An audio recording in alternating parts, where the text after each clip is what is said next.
And I literally had someone come up to me and be like, you're gonna get deported back to Mexico. I'm Ella, and I'm dramatic and problematic. And welcome back to my channel if you've been here before. So, today, oh my god, I have flowers because I got them for my birthday from my beautiful fiance, Tom. Anyway, so today I'm gonna be talking about the time I lived in 4 countries. It's not the time, I mean, following a period of years.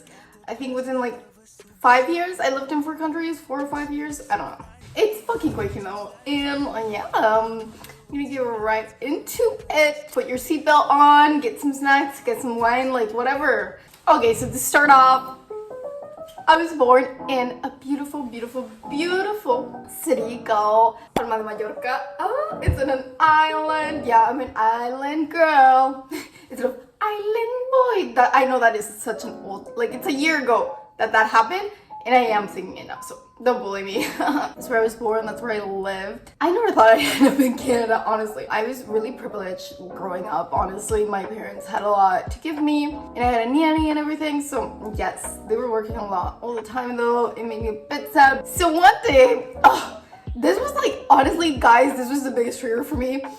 We used to go to this restaurant like at least once a week, and it was our favorite place. Like all the waiters knew us there and everything. So we went there. School was about to start in like a couple weeks.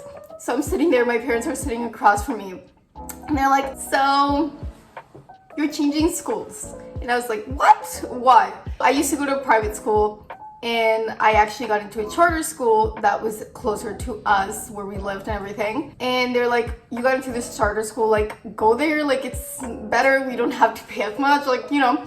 And I was like, okay, I guess, like what is going on? And they're like, oh, and then next year we're moving to US. And I'm like, what do you mean? Why am I changing schools for a year? Like, this is disturbing information. I'm hearing disturbing information.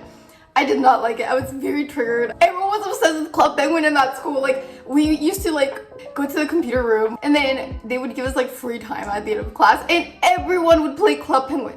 And everyone had like membership except like one kid. And I remember very vividly because we were playing when the Orange Puffle came out, guys. Orange Puffle! Like, the Orange Puffle was coming out, and there was this weird, like, dimension thing where you could go into weird different dimensions, and that's what we were playing, and we were living the life. I miss Club Penguin, guys. I do miss it. I did ask my mom to give me a Puffle, like, a Puffle plushie around that time, and she was like, oh my god, my kid doesn't know how to talk, like, she doesn't know how to say the word puzzle. She's saying Puffle instead, because she didn't know what Puffle was, but I digress.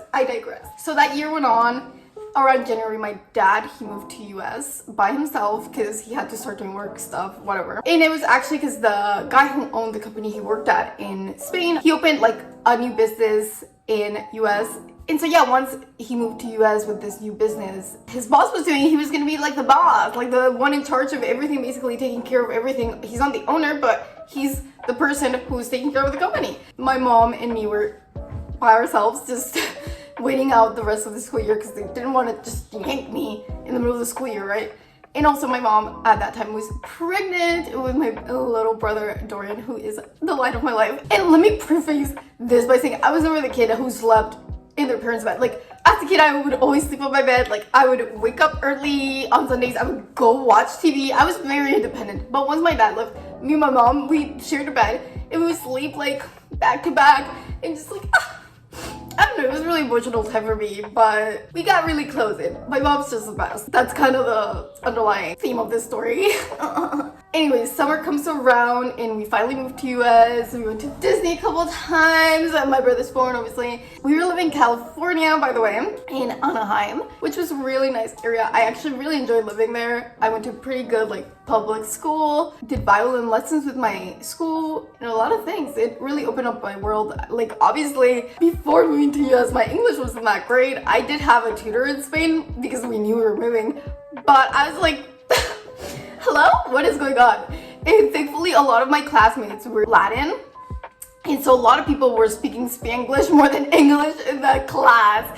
But I was like, thank you, bless the Jesus Lord baby. Like, I don't have to be like as unfamiliar setting. I don't know. it was chill though. And I also did a musical there with this program called My Art, and I think that was in like Long Beach. I don't know, my mom drove me like every day, and I was like a munchkin and a flying like jitterbug, is that what they're called? I literally was on a harness flying, guys. The production was really big. It was like a serious like thing, and it was like kids from like elementary school to high schoolers, and it was a lot of fun, honestly. I had to get time off from school because like we had some matinees on a weekday, so yeah, I missed some class stuff for that. I honestly feel like I don't remember that much from US, like that's it. I had a birthday at Chuck E. Cheese. Things started to slow down. Basically the business, there's some issues with it. The people who owned the business, it was like more than one owner, obviously. They were just having some infighting and some shits going on, and so they ended up closing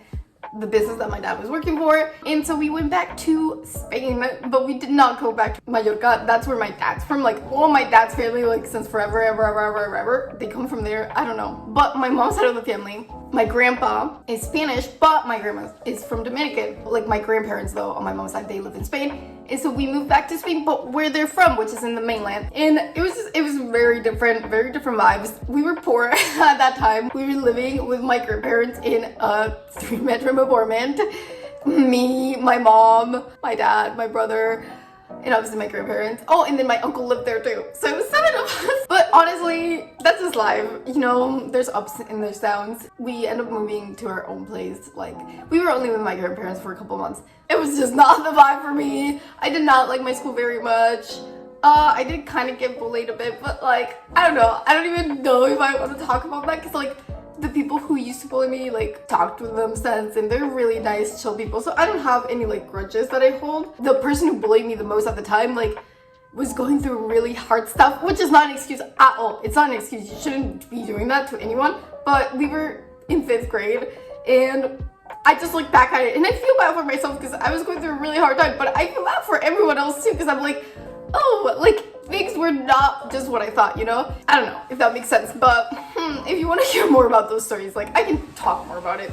But I was like depressed, and that's when I got into anime. I would like always pretend to be sick so my parents wouldn't make me go to school and just stay home watching anime. Not good, guys. Also, it was a German school that I went to, and all the people there were doing German since they were in kindergarten, and I started German in grade 5, so I was like, I'm confused. And we had to do geography, science, history in German, and no, it's like German class, but like I was like, excuse me, like I don't know anything. I don't remember what Ich bin Ella. That's all I can say now. That's all I can say. I also, in that school, we had to learn the 12 Days of Christmas for English class. That was like our final project for that semester. I like that song, and I still have it memorized to this day because of that freaking assignment. Yeah. Get you assignments that make you memorize Christmas carols, guys. We were there for a couple of years, and in Spain, high school starts like in grade 7, and so I graduated elementary school. After that, you know, we moved to Dominican, which I was actually really glad for because not only was I having a hard time in Spain, but like school there, I was just not vibing with. It's really hard there in Spain, and especially if you don't know, like when you graduate high school, you have to do this test called like selectivity, and basically your results in this test are what matters. Like your whole high school experience depends on what you get on these tests. And I'm like, wow, that is intense. And so I'm glad I did not have to finish school there because guys, I could not do it, I don't think. And so we went to Dominican, and there I went to private school once more, and it was a really nice school. I mean, like if you compare it to a school in Canada, it's very different. It's very dramatic. It's very different vibes than here. Definitely. Like I don't know how to talk about it without saying like bullying is more common there. Like I don't want to say I got bullied because like I already learned from my experience, and like did people try to bully me in Dominican? Yes. Did I let them? I was like, no, hello. Like even in Spain, I don't even want to say I was like bullied because like people would like insult me, and yes, it's a big group of guys insulting me and no one else is on my side, but I was like not taking it like that. I was like, fuck you too, like you're really trying? You're really trying? Like if they kick me, I'll kick them back. Like that was never my problem, but it's still not okay.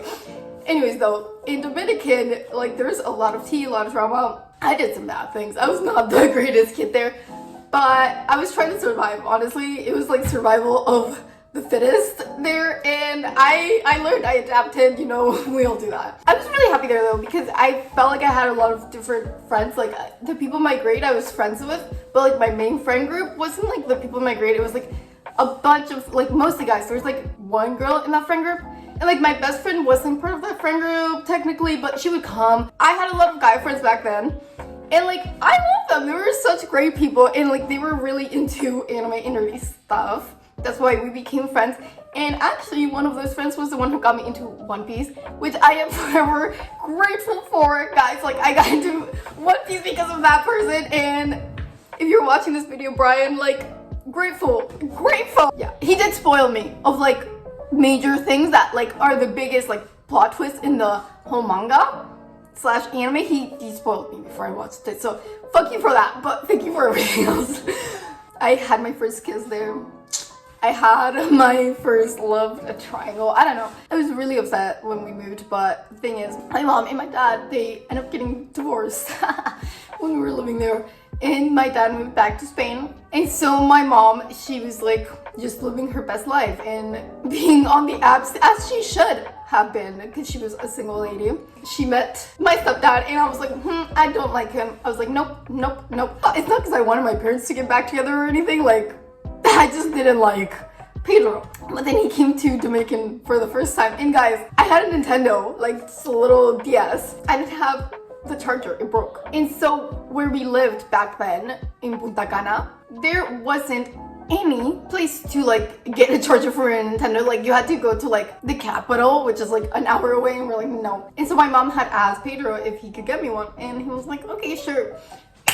Tell me why this man showed up with a new Nintendo. Like he full on bought me a new Nintendo, and I was like, okay, you can't buy my love. Like correctness, this is the man of my mother's life, and I will be by her side when she's seeing her vows. Like correct. literally though, that's how you buy my love if you were trying to marry my mom. And he did good, so I was like, okay, I don't hate him anymore. We went to like this little island, like that's really close in Dominican, and like we used to go on those boat tours like all the time, especially when we had like people coming over. So like when Pedro came, we did it like after my mom and Pedro got married. We also did that with like a bunch of people. He's a silly, goofy person, and my mom is not. Well, she can be, but she usually like has extensions in her hair or something, and she did back at the time. And so she's like, no water, like no nothing. And then we were at the beach, obviously, and he's trying to just like put her whole head in the water. He like does not give fucks. And I was like, yes, correct, like let me help you. We were just like drenching my mom with water. And she was like so annoyed, but at the same time, like having fun. And I was like, yes, if I did that by myself, my mom would literally kill me.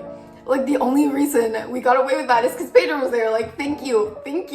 They got married, and I was so emotional, guys. Like I started crying right away. I was like, because you know I'm an emotional person. Obviously, my mom got married to Pedro. Pedro is not from Dominican. He is Portuguese, but he's been living in Canada for like 30 years. So we moved to Canada. First, we were living in Kitchener, which is like a bigger city, and yeah, that was okay. It was like Pedro's apartment we moved into. It was a 2-room apartment, and there was my mom, me, my brother, Pedro, my sister lived there at the time, and then one of my sisters would come home every other weekend, and we also had a dog. Guys, it was a lot. We slept on blow-up mattresses and stuff, but it worked for the time.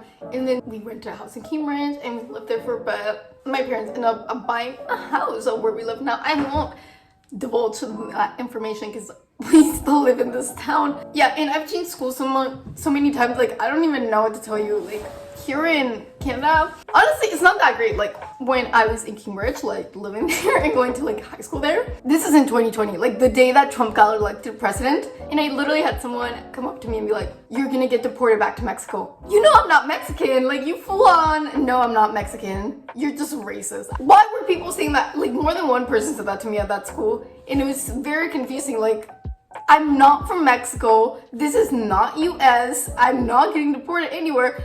And like, yeah, maybe deport me back to Spain if you're gonna be making these stories. Like, excuse me? I was getting triggered. I was like, where is the respect? Where's the respect? But yeah, that was the story. How I've lived in 4 countries. Yeah, I like Canada a lot, but that's because it's the only country I've lived as an adult. But yeah, if you like this video, please don't forget to like, comment, and subscribe. And you can always leave super thanks. I hope you're having a fantabulous morning, afternoon, or night. Whatever time it is for you, I love you guys so much. Mwah. She's a Mona Lisa. Everyone's lining up to see.